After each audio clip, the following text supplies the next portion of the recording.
जिनके अंदर बहुत सारी तकलीफें हो। आप बिलीव नहीं करेंगे, किराए के मकान में एक कील भी ठोकते थे ना, एक कील, तो ऊपर से मकान मालिक आके चिल्लाने लगते थे, बोलना शुरू करते थे। पानी भरे हम लोगों ने बाहर से जाके, घरों के बाहर जाकर के पानी भरे हैं, पानी 1998 99 में घर के बाहर जाकर के बाल्टी लेकर के हम सब भाई बहन छोटी छोटी बाल्टी लेकर के, और हम सब जाकर के पानी भर के घर के अंदर लेकर आया करते थे। ऐसे जिंदगी बीती है हमारी। पहले स्कूल, फिर स्कूल से फिर दुकान, दुकान से फिर खाना, फिर घर जाके फिर होमवर्क, फिर रात भर पढ़ाई, फिर उसके बाद फिर सुबह स्कूल। ये सब सिस्टम चलता रहा है। 14-15 साल की उम्र में ऐसी मेहनत करिए कि जो आदमी 20-22 साल की उम्र में करता है, क्योंकि मजबूरियां आपको ऐसा सबक सिखाती है ना कि आप सोच भी नहीं सकते। पिताजी को मेरे जॉन्डिस हो गया, डॉक्टर ने तो यहां तक बोल दिया कि लास्ट समय है। क्या है? लास्ट टाइम है। और उसी समय स्कूल, और स्कूल से दुकान।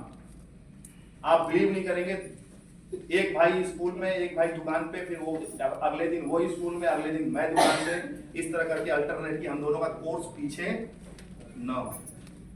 दुकान भी खड़ी रखी, पिताजी को भी संभाला। पिताजी लास्ट मोमेंट था एकदम, डॉक्टर बोला कि भाई तुम्हारे पिताजी अब बचेंगे नहीं, पीलिया का एकदम अंतिम स्टेज है, कुछ हो नहीं सकता, घर ले जाओ। आप बिलीव नहीं करेंगे, मेरी उम्र कितनी, 14-15 साल मेरी उम्र रही होगी, और पिताजी, मैं, मम्मी और 3 छोटे छोटे भाई बहन बैठे थे सामने, और पिताजी की आंखों में आंसू था, और मेरा हाथ पकड़ के बोले बेटा तुम ही को संभालना है। उम्र कितनी थी पता है आपको? 14 साल। 14 साल की उम्र में पिताजी ने बोला कि बेटा अब आपको संभालना है सब। मेरे आंख भर आए थे, लेकिन मेरे आंसू बाहर नहीं आ रहे थे कि पिताजी ने इतनी बड़ी बात बोली थी कि अब आपको संभालना है। तो मुझे ये दिखाना था कि यस, मैं पावरफुल इंसान हूं, मैं कर सकता हूं। लेकिन एक इंसान मेरे, हम लोग की जिंदगी भगवान बन करके आए, और उन्होंने पिताजी को ले जाके पता नहीं कहाँ पे क्या इलाज कराया, कोई वैद्य जी थे, और जॉन्डिस जड़ से खत्म हो गया। और 6 महीने बाद पिताजी फिर से वापस कमबैक किए, और 6 महीने तक हम लोग की जिंदगी एकदम नरक बन गई थी मेरा। आप सोच ही नहीं सकते, इतनी मुश्किल कि आप सोच ही नहीं सकते। लेकिन शुक्र है उस ऊपर वाले का, ऊपर वाले ने फिर से वापस भेजा, फिर से वो एनर्जी आई, फिर से वो ताकत है, क्योंकि पिता का साया होना ही काफी होता है। फिर से कमबैक हुआ, और फिर से वो शुरू हुआ काम, फिर से वो एनर्जी आई, फिर से हम लोगों ने पढ़ाई शुरू करी, फिर हाई स्कूल किया, फिर इंटर किया, इंटर करने के बाद फिर बैंगलोर चले गए, फिर जाकर के वहां पे ग्रेजुएशन किया, फिर ग्रेजुएशन के बाद फिर MBA किया, और फिर वहीं पे हमने अपना जॉब करना शुरू कर दिया टेक्सटाइल से डिप्लोमा किया, इंग्लिश का कोर्स किया, क्योंकि वहां पे इंग्लिश बहुत जरूरी है, इंग्लिश नहीं आएगी तो काम नहीं चलेगा। टीचर बोला मेरे को MBA में, पहली दिन मैं गया, रात को मैं ड्यूटी करता था सिक्योरिटी की। किस चीज की? वो ड्रेस आज भी रखा हूं। रात को सिक्योरिटी की ड्यूटी करता था, और सुबह में जाके कॉलेज पढ़ाई करता था। फीस जमा कर दिया था, 35,000 या 40,000 रुपीज मैंने जमा किया था। खून पसीने की कमाई जमा करी थी मैंने MBA करने के लिए। खून पसीने की कमाई हमने जमा करी थी 35 to 40,000 रुपीज। और जब मैं पहले दिन क्लास में गया तो मुझे क्या पता था यहाँ क्लास इंग्लिश चलनी है। और हम लोग यूपी वाले, पता ही इंग्लिश कितनी तगड़ी होती है हमारी, बस उतनी होती है जितना कक्षा 6 में तो हम लोगों ने इंग्लिश ABCD पढ़ा है। ये सब जितने लोग बैठे ना, सब हमारे सिमिलर है एकदम, ये जान लेना। कभी हमको अपने आप से अलग मत समझना। कक्षा 6 से इंग्लिश पढ़ना शुरू किया था ABCD, और वहां गया, जब MBA में एडमिशन लिया, 40,000 रुपए जमा हो चुके हैं, खून पसीने के, रात दिन के मेहनत के। और बिलीव नहीं करेंगे, वो पैसे जमा हो गए, और सुबह पहला दिन मैं क्लास के अंदर गया, और जब क्लास में जाके बैठा, और वो जो डीन मेरे, हमको पता नहीं था डीन क्या होता है, लोग बोले डीन आ रहे, डीन आ रहे, डीन आ रहे, कौन आ रहे? हमको लगा उनका नाम है डीन। तब उस दिन पहले दिन पता चला कि जब PG के लोग, जब जो टीचर्स होते हैं उनको डीन बोलते हैं। क्या बोलते हैं? डीन बोलते हैं। डीन आए, और उन्होंने 45 मिनट जो बोला है इंग्लिश टू इंग्लिश, मैं बैठ करके सर ऐसे पकड़ के बैठा रहा, मेरे आंखों में आंसू डब डब डब।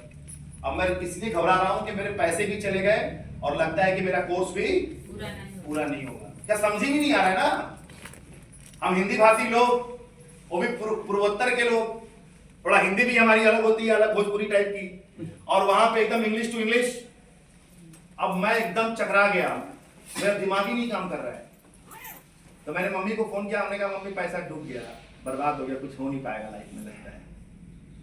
लेकिन जीवन में जहां चाहो कोई रोक सकता है क्या? बैंगलोर की सड़कें देखो ऐसी हैं। और मेरे पास क्या थी? साइकिल। क्या थी? साइकिल, वो भी सेकेंड हैंड। उस साइकिल को लेकर चलाना, सिक्योरिटी की नौकरी करने जाना, और वो भी नौकरी में वहां पे स्मेल नहीं आना चाहिए तो पूरा स्प्रे रखता था 2-3 बॉटल, और टी शर्ट पहन के जाता था, फिर बाथरूम में जाके टी शर्ट उतार के सिक्योरिटी वाला ड्रेस पहन करके तैयार होकर के स्प्रे मार करके आ जाता था फिर से ड्यूटी पे।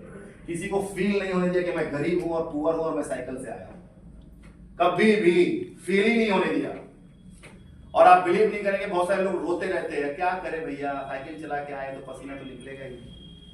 अरे वो तुम पसीना तुम्हारा है यार, उसको दुनिया को क्यों दिखा रहे हो? दुनिया पसीना देखकर मजाक बना देगी आपको। दुनिया आपका पसीना देखकर आपको तक तारीफ नहीं करेगी, आपका ऐसा मजाक बनाएगी कि ठोकरों में रखेगी और आपको फुटबॉल की तरह ऐसे उड़ा देगी।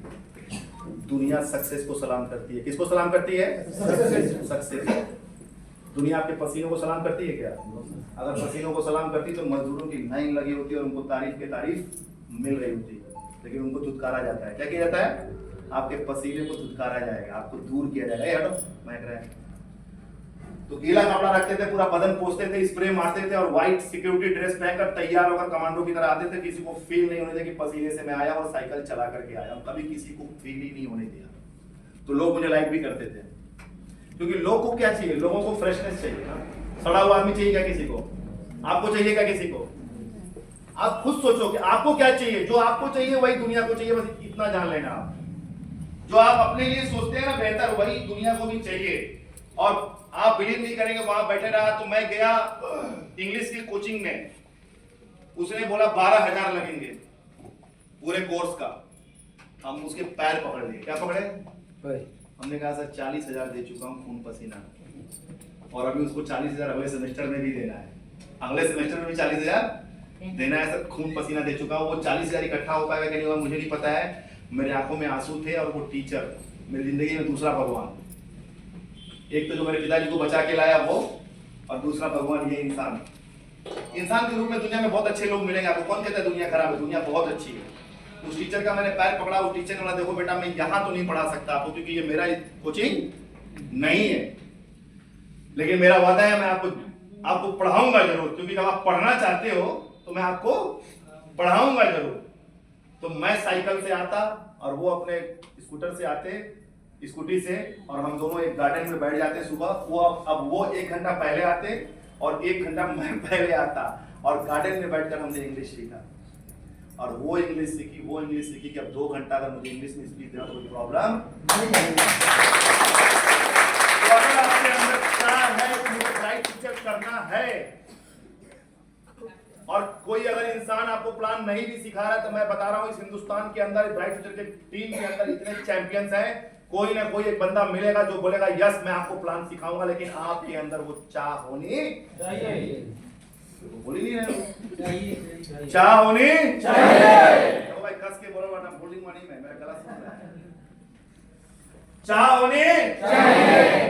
तो मेरे अंदर वो तड़प थी, वो आग थी कि मेरा 40,000 रुपया लगा हुआ है वो डूब जाएगा, और मैं जिंदगी में कुछ करना चाहता हूं। तो मैंने जाकर के उस बंदे के पैर पकड़ लिए, टीचर के, और पैर पकड़ के कहा सर मुझे किसी भी हालत में मुझे आपको सिखाना है, और मैं आप जो कहोगे मैं करने को तैयार हूं। और उस भगवान ने सच बता दूं दिल से उस इंसान का मैं जितना भी शुक्रिया अदा करूं कभी पूरा नहीं कर सकता।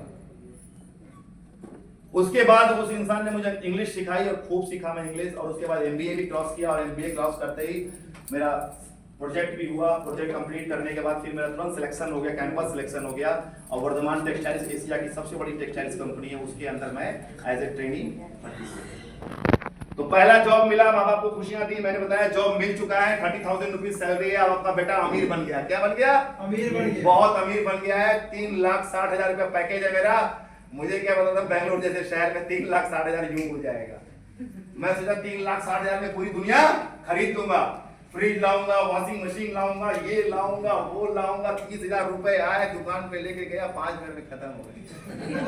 मैंने बोला जरूरत के सामान तो अभी आए ही नहीं पूरे, अभी तो मैं अपनी साइकिल भी नहीं बदल पाया।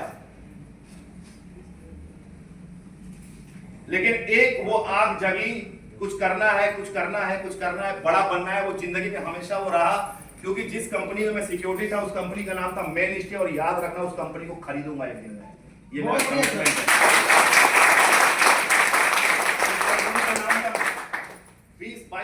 पुरानी बात है, लेकिन अभी भी नहीं बोला। क्यों नहीं बोला? क्योंकि साला वो यहाँ बैठा हुआ है, यहाँ एकदम अंदर।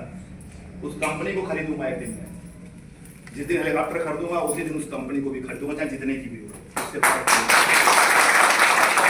के लिए पूरी ताकत लगा रहा हूं मैं, उसी के लिए पूरी ताकत लगा रहा हूं। मेरा एक ही सपना है उस कंपनी के अंदर मैंने अपनी जिंदगी का वो दिन गुजारा है ना सिक्योरिटी की, जो आप सोच भी नहीं सकते।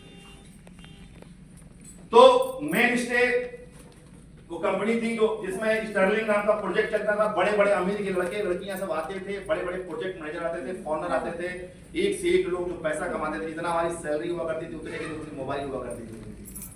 जितनी हमारी सैलरी हुआ करती थी उतने की तो उनकी मोबाइल हुआ करती थी।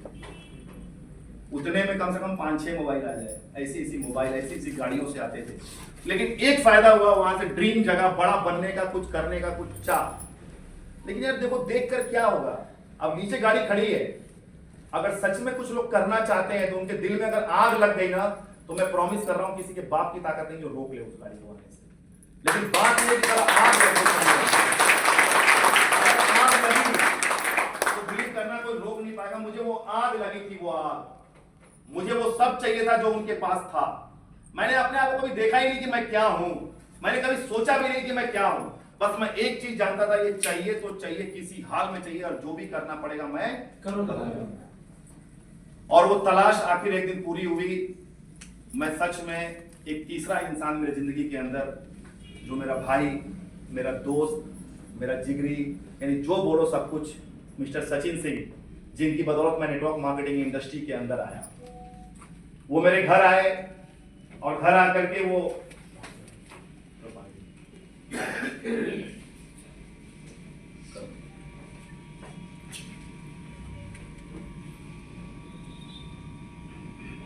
हेलो हेलो हेलो हेलो, इसका इको रोको।